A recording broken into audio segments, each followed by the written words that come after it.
Nuestra siguiente entrevista de hoy ya me acompaña aquí en cabina Paulina Recalde. Ella es secretaria de Coordinación Territorial, Gobernabilidad y Participación. Paulina, qué gusto. Buenos días. Hola Belkis, buen día. Gracias por la invitación y un saludo a todas y a todos quienes nos escuchan. Gracias por estar aquí acompañándonos, Paulina. Hay mucha expectativa a propósito de esta segunda edición del Acuerdo Quito, pero antes de adentrarnos a esto que se espera para este 2025, sí quisiera que brevemente pongamos en contexto cómo fue su primera edición allá en 2024 y cuáles son estos ejes que marcan el Acuerdo Quito. ¿De qué va? Sí, me parece importante colocar algunos elementos que explican el contexto, pero sobre todo que explican el espíritu del Acuerdo Quito. Yo creo que en primera instancia hay que dejar sentado que el alcalde y el equipo de la ciudad parten de una concepción del distrito, una concepción de la ciudad en la que entendemos que somos un territorio plural, diverso, intercultural. Luego me voy a detener en por qué digo sobre todo estos términos, pero que sobre todo tiene que ser un espacio de reconocimiento mutuo, de reconocimiento en la diversidad y de la posibilidad del diálogo. Esto no significa que se anulan diferencias, esto no significa que no hay conflicto de por medio, porque el conflicto es connatural a la política, pero que es posible llegar a puntos en común. A pesar de estas diferencias de pensamiento, de corrientes políticas también, si se quiere, o sea, de posturas que están marcadas en diversos sectores. Y que son necesarias porque eso es lo que constituye a una ciudad. En segundo término, me parece que no es menor insistir en que esta vocación de diálogo se constituye en uno de los atributos del alcalde y en uno de sus sellos, de sus signos con los que ha hecho su vida política y con los que está además administrando la ciudad. Esto que yo en algún momento le decía al alcalde es casi ya una necedad de esa vocación de diálogo. Entonces, en este contexto, con este estilo de liderazgo, es que se plantea el año pasado el alcalde con el equipo de la ciudad la necesidad de tener puntos en común con estos actores diversos en los que, reconociéndonos diversos, entendemos que es necesario tener puntos que sean para la ciudad a mediano y largo plazo, independientemente incluso de que termine ya el periodo de administración del alcalde y del equipo de la ciudad, que trasciendan. Y que se sostenga. ¿Y cuál es la posibilidad de que trasciendan? Justamente que sea un acuerdo de actores que no estando en la administración son parte de la ciudad y están en el quehacer de la ciudad. Así es como llegamos a estos 4 puntos que me preguntaba Belkis. Es erradicar la pobreza, que es el eje número 1, el empleo, desarrollo productivo y modernización, el número 2, la seguridad y convivencia, y finalmente el reconocer a Quito como un territorio intercultural, verde y azul. Y quiero profundizar en estos ejes, pero antes de eso, a propósito de esto que usted manifestaba, de que la mirada o la expectativa es que esto pueda sostenerse en el tiempo, ¿cuán fácil o cuán difícil resulta esto? Porque evidentemente esto pasa no solamente en cambios de administración desde lo local, sino también desde lo macro, desde lo nacional, desde el gobierno central, si se quiere. Hay visiones diferentes con cada mandatario que llega, por ejemplo, y es difícil, por ejemplo, sostener estas políticas públicas en el tiempo. En el caso del Acuerdo Quito, ¿qué permitirá que esto pueda darse? Creo que 3 elementos. Lo primero es que justamente el origen es que son 69 actores los que nos sentamos en el Acuerdo 1. Probablemente ese era el más difícil porque llegar a acuerdos, llegar a consensos entre 69 actores diversos, entre los que estuvimos el presidente del pueblo Quitucara, asambleístas de la Asamblea de Quito, representantes de los mercados, representantes de los barrios, representantes de la academia, de la cultura, de las organizaciones de mujeres, de las disidencias, de la banca privada, de la empresa privada, de cámaras, de gremios, y de la iglesia también, y que esos actores diversos, porque además fue muy evidente, además en la puesta en escena del acuerdo, que había diferencias desde el punto número 1, desde la línea número 1 de la redacción del acuerdo. Habiendo llegado a acuerdo, el resto, ¿qué es lo que garantiza? Segundo, esta voluntad política de esta administración de mantener.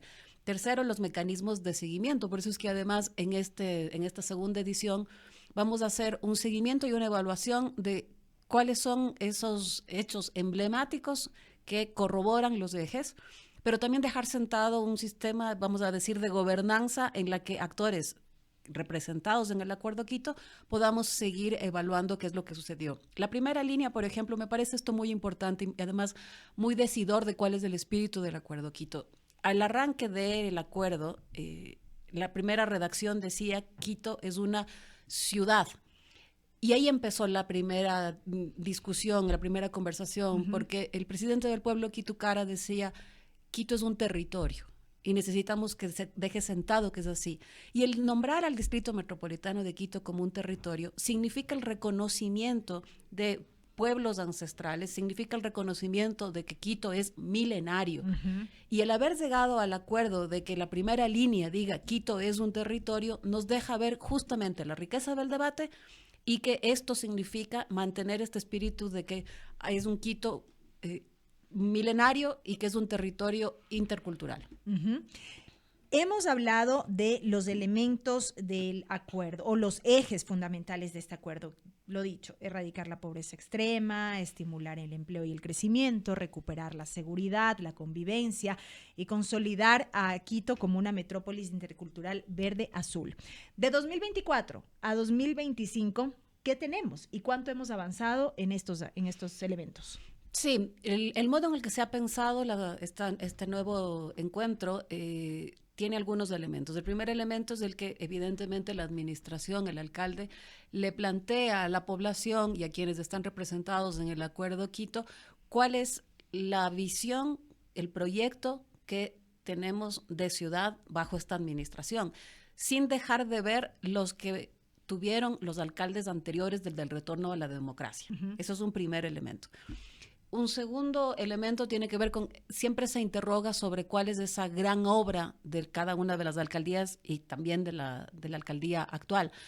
Y dando un giro a esto, lo que se plantea es cuál es el legado que se tiene con esta administración. Y a partir de eso, porque ninguna visión, ningún legado puede ni debe ser impuesto.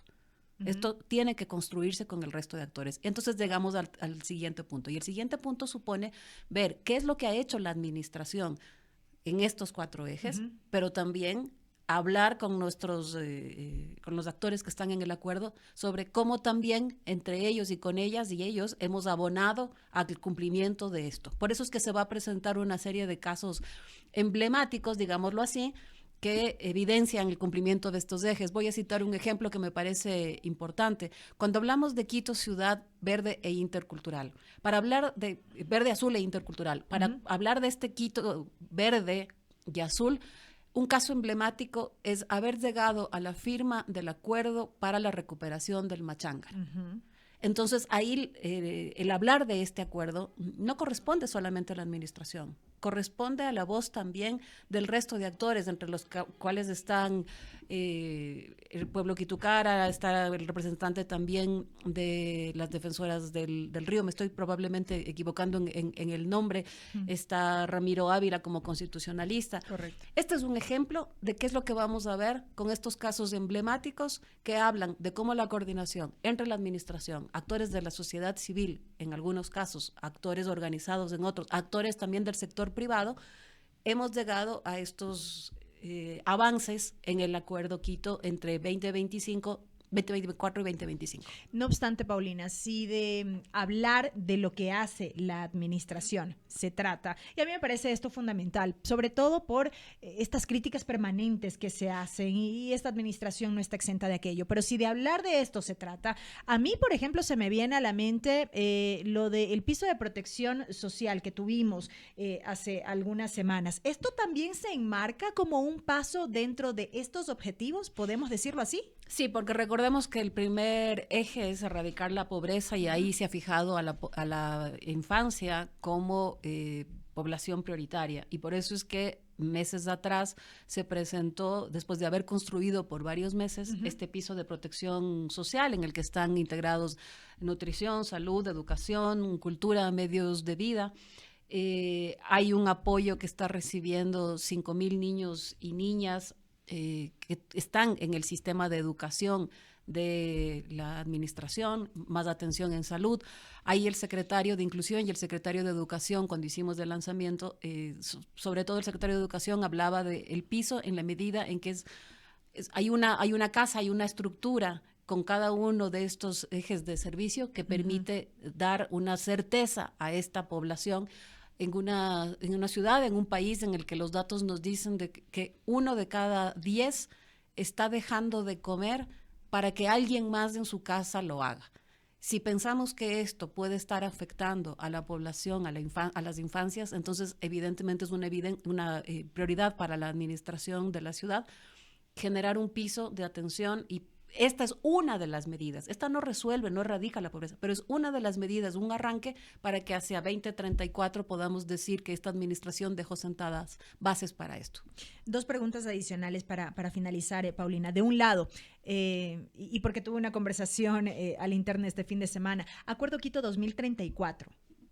¿Por qué 2034? Estamos hablando de una década en la que se prevé ver resultados de esto que arrancó en 2024, ¿es así? Exactamente, porque si entendemos además con absoluto realismo y sobre todo con absoluta responsabilidad los ejes, erradicar la pobreza no es algo que se pueda resolver en un año. En una década uno entiende que si hay un proyecto de ciudad y que si las administraciones al frente de la ciudad tienen esto como prioridad, entonces habrá medidas que permitan esto. Lo propio, el empleo, desarrollo productivo y modernización de la ciudad requiere tiempo igual, seguridad y convivencia, y también esto que yo decía hace un momento, Quito como un territorio verde, azul e intercultural. Cuando decimos intercultural, me parece que lo que hemos vivido durante este año, para hablar de lo más reciente, de las movilizaciones, creo que nos dejó ver que en Quito está todavía ese gran lastre que es el racismo. Y cuando hablamos de una ciudad intercultural, no parte solamente de reconocerlo como un territorio y nombrarlo como tal. Parte del reconocimiento de su carácter milenario, parte del reconocimiento de la presencia de pueblos ancestrales, pero sobre todo parte de entender que el pueblo, comunas, comunidades, la ruralidad tiene que ser vista con reconocimiento y con gratitud por lo que significa en el desarrollo de una ciudad. Y eso implica erradicar el racismo. Y lo interiorizar todos estos elementos. Y lo propio con el pueblo afro. Creo que no podemos hablar de una ciudad intercultural si no reconocemos que esto es algo que tenemos que trabajar desde la ciudad y desde los distintos actores. Y lo otro, 69 representantes se adhirieron a este acuerdo en 2024. ¿Cómo estamos para este 2025? Y detallitos del evento que tendrá lugar esta semana, Paulina. Sí, bueno, la cifra para el encuentro de esta semana es aún mayor, lo que supone un reto para la ciudad, un reto para la administración del alcalde y para el resto de actores, porque en la medida en que nos vamos a encontrar entre un mayor número, esto significa también la posibilidad de que haya un diálogo más intenso. El Acuerdo Quito se llevará a cabo esta semana.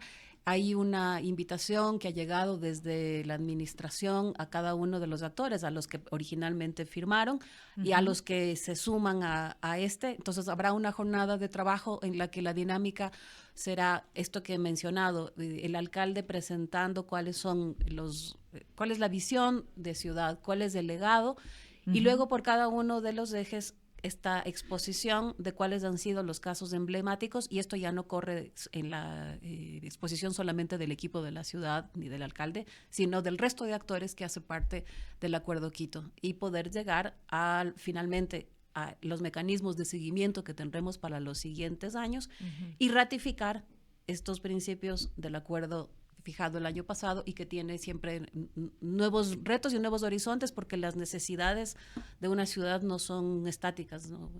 Son dinámicas, y por lo tanto esto tiene que actualizarse siempre. Una jornada de un solo día desde las 9:30 de la mañana, si no me equivoco, en el Bicentenario. Así es. Esto, como insisto, porque sí me parece importante dejar sentado, ha sido extendida una invitación a varios actores. Sí me parece importante para que no haya el malentendido de que después la población crea que puede llegar. Correcto. Pero la realización como tal será este 26 de noviembre. será el 26, será en el Parque Bicentenario, en una jornada que nos tomará un día con los elementos que he mencionado. Correcto. Paulina, muchísimas gracias por haber estado con nosotros Gracias, este día, Belkis, compartiendo esta información, y estamos muy expectantes de la realización de esta segunda edición del Acuerdo Quito 2025, ya en este caso, 2034, con miras al 2034. Amigos, ha estado con nosotros Paulina Recalde, secretaria de Coordinación Territorial, Gobernabilidad y Participación. Y nosotros de esta manera estamos finalizando ya con esa primera emisión de MQ Noticias. Gracias a todos por haber estado con nosotros.